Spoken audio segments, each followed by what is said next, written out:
జయ శ్రీరామ్. హిందూ బంధువులందరికీ నమస్కారాలు. ఒక ఒక ప్రోగ్రాం లోపల సావిత్రిబాయి పూలే ఒక సంస్మరణ లోపల జరిగినటువంటి సభ లోపల ఉమెన్స్ ఎడ్యుకేషను, టీచర్స్ను గౌరవించుకోవాలా అనే సదస్సు లోపల బ్రహ్మానందమును గెస్ట్గా పిలిచారు.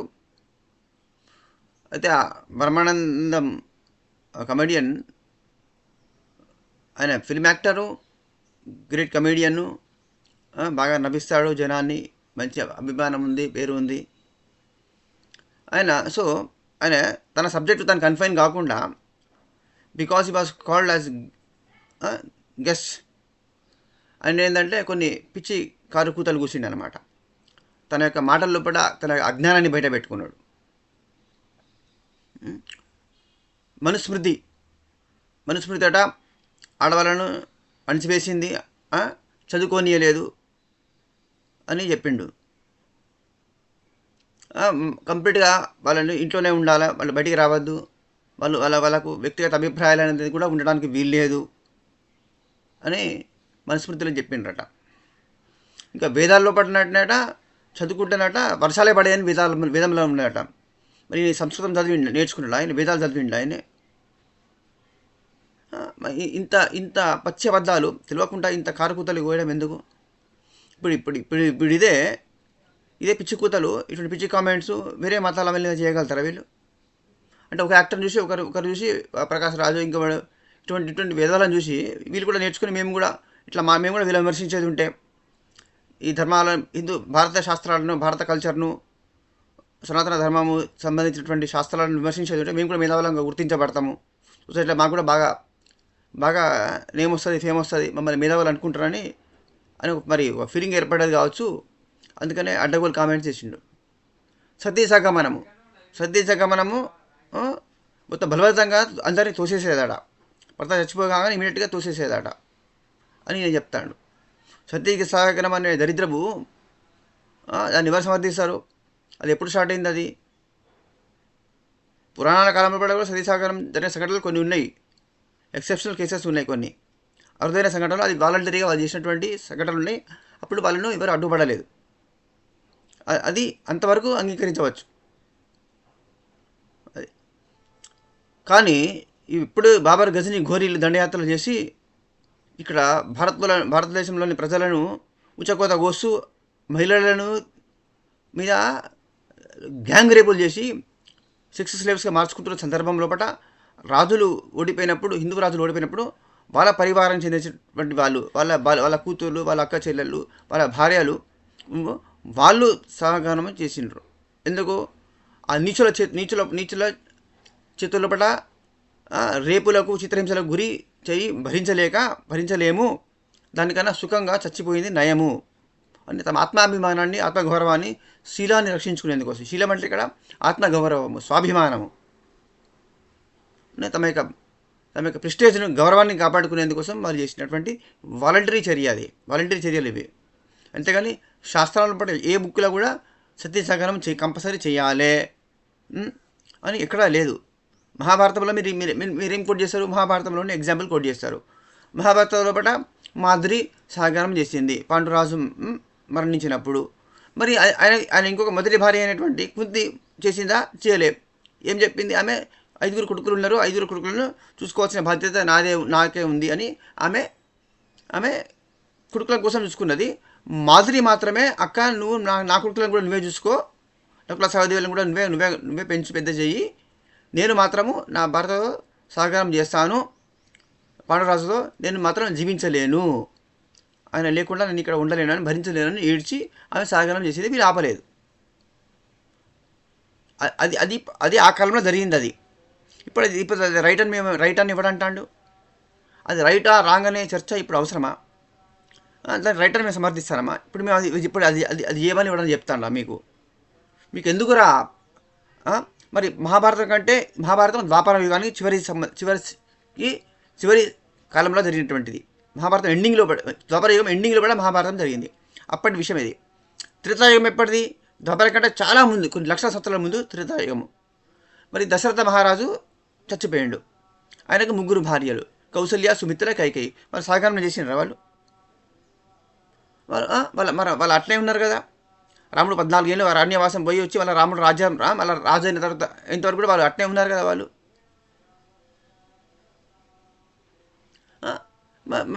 మరి మీకు చరిత్ర తెలియకుండా మీరు ఇష్టం వచ్చినట్టు ఎందుకు మాట్లాడుతున్నారు? మనుస్మృతి నేను చదివినావా? అది కాదు, ఇప్పుడు మనుస్మృతి గురించి చర్చ ఎందుకు వచ్చింది ఇప్పుడు నీకు? ఇప్పుడు ఈ దేశంలో ఇప్పుడు ఒక రాజ్యాంగము, ఒక లా, ఇప్పుడు భారత పార్లమెంట్ తీసుకునే నిర్ణయాల ప్రకారంగా దేశం నడుస్తుందా, లేకపోతే ఉంటే మనుస్మృతి ఇది నడుస్తుందా? ఈ దేశంలో పట సెక్యులరిజం అని చెప్పిండ్రు. ఈ దేశంలో ఎవరు మతాల చట్టాలు, ఎవరు మతం పేరు మీద సొంత చట్టాలు ఏర్పాటు చేసుకొని ఈ దేశంలో పట రాజ్యాంగాన్ని రోజు అపహాస్యం చేస్తూ విమర్శిస్తూ తమ మత ప్రకారంగా జీవిస్తాం అని దౌర్జన్యంగా తమ మతాన్ని రుద్దుతున్నది ఎవరు? మత ప్రకారంగానే మేము జీవిస్తామని అని దేశం రోజు అల్లకొల్లం చేస్తూ రాజ్యాంగాన్ని, ప్రజాస్వామ్యాన్ని అపహాస్యం చేస్తున్నది ఎవరు? వాళ్ళ గురించి నువ్వు మాట్లాడగలుగుతావా? నువ్వు రాజ్యాంగంలో ఇప్పుడు అన్యాయం జరిగినా కూడా, సమానత్వం లేకపోయినా కూడా, సెక్యులరిజం అని చెప్పి సమానత్వం అనేది లేకుండా హిందువులను మాత్రమే 7th క్లాస్ 8th క్లాస్ సిటిజన్స్గా కానీ హీనంగా చూస్తూ ఈ దేశంలో నిరంతరం అన్యాయాన్ని గురవుతున్న హిందూ సమాజము మౌనంగా భరిస్తుంది. కాబట్టి ప్రతి ఒక్కరికి హిందువులను మాత్రమే పిచ్చి కూతలు కూసే అవకాశం ఏర్పడ్డది. గవర్నమెంట్స్ గతంలో పరిపాలించినటువంటి 60 సంవత్సరాలు పరిపాలించినటువంటి కాంగ్రెసు అనే దుష్ట పార్టీ ఈ దేశ హిందువులకు, దేశానికి ఎంతో ద్రోహం చేసింది. మీరు మిగతామని మీకు మీరే ఫీల్ అయిపోయి మీరు హిందువుల శాస్త్రాలను హిందువుల మీద విమర్శలు చేస్తారా మీరు? ఇడియట్. నీకు నీ సబ్జెక్ట్ వరకు కన్ఫైన్ అయ్యి ఏదో 4 పిలిచినందుకు అంతా ఓకే అభినందనలు ఏదో చెప్పి పోతా అయిపోతుంది. పరిగట్టుకొని అక్కడ ఈ మన టాపిక్ తీసుడు ఎందుకు? ఈ శాస్త్రాలు మనుస్మృతి అని మాట్లాడు, వేదాలు మాట్లాడు ఎందుకు? వేదాలలో అట్టున్నదారా ఇడియట్? వేదాలలో పట్ల ఆడవాళ్ళు చదువుకుంటే వర్షాలు పడదని చూపిస్తావా నువ్వు? ఛాలెంజ్ చేద్దాం. రాస్కెల్ మనిషి వాళ్ళు పశువు వాళ్ళు అర్థం కాలే నాకు. మన గతంలో మరి మీడియాలో నేను చదివింది ఏంటంటే ఆయన గతంలో తెలుగు లెక్చరర్గా పనిచేసిండట. తెలుగు మాస్టర్గా పనిచేసే తను మన సీమారంగంలో పోయిందని బ్రహ్మానందం ఒకసారి చెప్పిండు ఇంటర్వ్యూ ఇదివరకు. మరి తెలుగు పంతులు అయినప్పుడు అంటే ఆ తెలుగు పుస్తకాలలో గవర్నమెంట్ పుస్తకాలు కదా తెలుగు పుస్తకాలు, ఏ చదివిండో గంతవరకే నాలెడ్జ్ ఉన్నది. డెప్త్గా ఏం చదవలే, ఏం నాలెడ్జ్ లేదు. గురజాడ అప్పారావుది తీసుకున్నాడు కన్యాశుల్కం. కన్యాశుల్కం అనేది కన్యాశుల్కం పేరు మీద ఈ దేశం లోపల అమ్మాయిలకు, చిన్న పసిపాపలకు, అమ్మాయిలకు, మహిళలకు అన్యాయం జరిగింది నిజము. ఎప్పుడు జరిగింది ఇది? 1000 ఏళ్ళు మలేషియా పరిపాలన లోపల భారతదేశం ఎప్పుడైతే బానిసత్వంలో పోయిందో అప్పుడు మహిళలకు అన్యాయం జరిగింది. ఎందుకు జరిగింది? చిన్నప్పుడే తమ పసిపిల్లలకు ఎవరు దొరికితే వానికి ఎందుకు పిచ్చి ఏజ్లో పెద్దోళ్ళ ముసలికైనా ఇచ్చి ఎందుకు పెళ్లి చేసిండ్రు? ఆ మలేషియాలు వీళ్ళు పట్టుకపోతా అంటే, ఆడపిల్లలు పట్టుకపోతా అంటే వాళ్ళతో పోరాడి తమ బిడ్డలు రక్షించుకునే స్థితి లేక దయనీయమైనటువంటి నిస్సహాయ స్థితిలో పడ ఆడపిల్లలను డబ్బులకు అమ్ముకున్నారు. తిండి పెట్టలేక, 2 పూటల భోజనం కూడా పెట్టలేకపోయినారు. తిండి కూడా లేకపోయింది. ఒక పూట గంజి తాగడానికి కూడా గతి లేని స్థితికి పెద్దరికము పెరిగింది ఈ దేశం లోపల. ఈ చారిత్రక సామాజిక కారణాలు నీకు తెలుసా? ఆనాడు పరిస్థితులు ఎలా ఉన్నాయో తెలుసా? భారతదేశం ఎంత పేదరికంలోకి పోయిందో నీకు తెలుసా? బానిసత్వం ఎంత పెరిగిందో నీకు తెలుసా? గ్రామాల్లో ప్రజలు గంజి నీళ్ళు దొరకలేరా?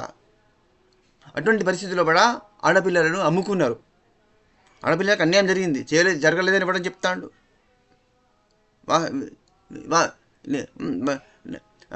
పెద్దల నుంచి తెలుసుకున్నా, పెద్దల నుంచి నాకు కూడా తెలిసింది. పెద్దలు చెప్పిండ్రు ఆనాటి పరిస్థితులు ఎలా ఉండేది, ఎంత పెద్దరికం జరిగింది, ఎంత కష్టాలు పడ్డారనేది తెలుసుకుంటే చెప్పిండ్రు.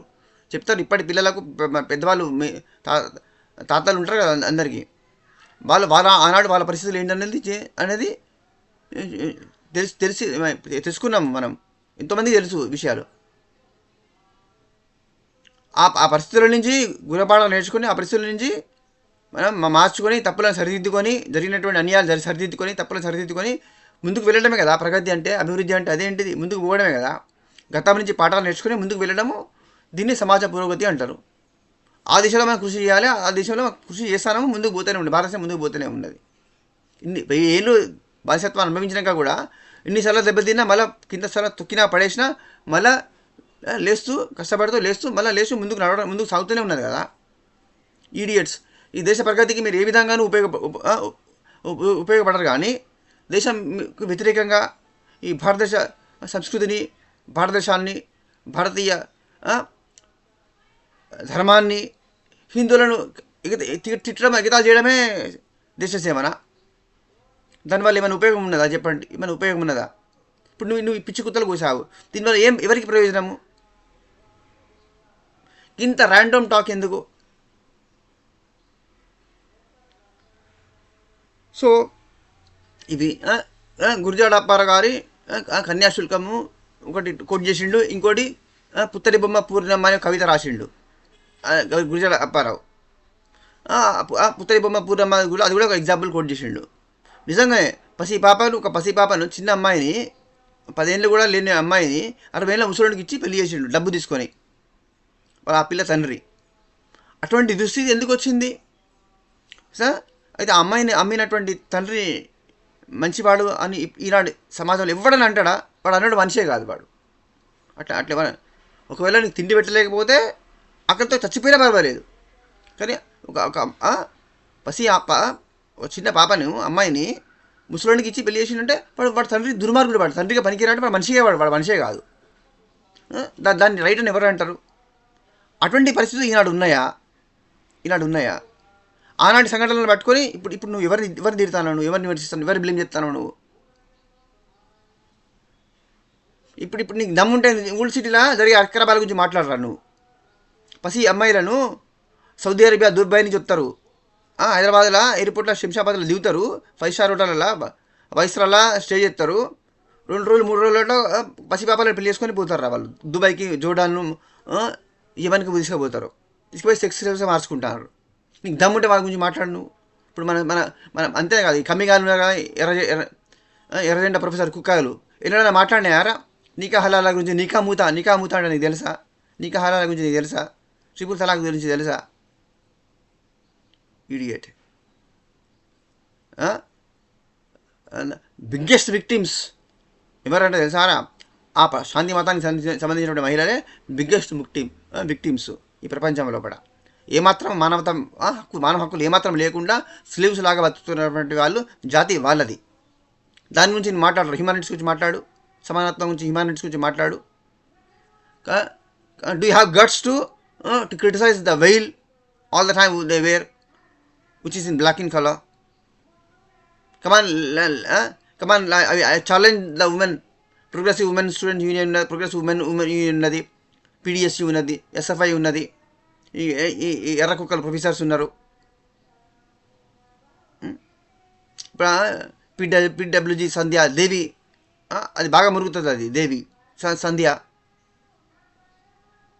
ఇంకో వనజాన్ ఒకటి ఉంటుంది, కృష్ణవేణి ఒకటి ఉన్నది. ఎన్నడన్నా మీరు మీ బురకలకు వ్యతిరేకంగా మీరు బురకల నుంచి విముక్తి కలిగిస్తాం, ఓల్డ్ సిటీలో మీరు ఒక పోరాటం చేయండి, జులుస్ చేయండి, ఒకటి తీయండి, ఒకటి సభ పెట్టండి. బురకల నుంచి ఈ మహిళలకు విముక్తి కలిగించాలా, వీళ్ళ ముక్తి కోసం మా జీవితాలు మేము త్యాగం చేస్తాము, వీళ్ళ కోసమే మేము నిలబడతాము, వాళ్ళ కోసం మేము ముందు నిలబడతాము, మా ప్రాణాలు పోయినా పర్వాలేదు, బతికింది చాలదా? మీ నిజమైన ప్రాణాలు ఇంకా ఎంతకాలం పెట్టుకుంటారు? ఇంకా ఈ ప్రాణాలు నిలబెట్టుకుంటే ఎంతకాలం బతుకుతారు? ఇంకా ఇలా కాకుండా రేపైనా వచ్చేదే.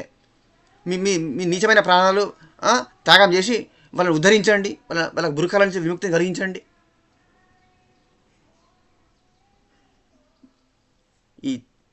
ఇటువంటి కామన్ సెన్స్ లేదు, బుద్ధి లేదు, సంస్కారం లేదు, విలువలు లేవు, దేశభక్తి లేదు, ఏ ఎథిక్స్ మొరల్స్ లేవు, హ్యుమానిటీ కూడా లేదు. ఉండేది ఉంటే హిపోక్రసీని పక్కన పెట్టి ఫెయిర్గా, అన్ప్రెజుడైజ్డ్గా మాట్లాడడం నేర్చుకోండి. If at all you want to prove yourselves to be human beings, or else you would be considered as beasts. Please share and subscribe. Jai Shri Ram, Jai Krishna, Jai Shri Krishna, Vande Mataram.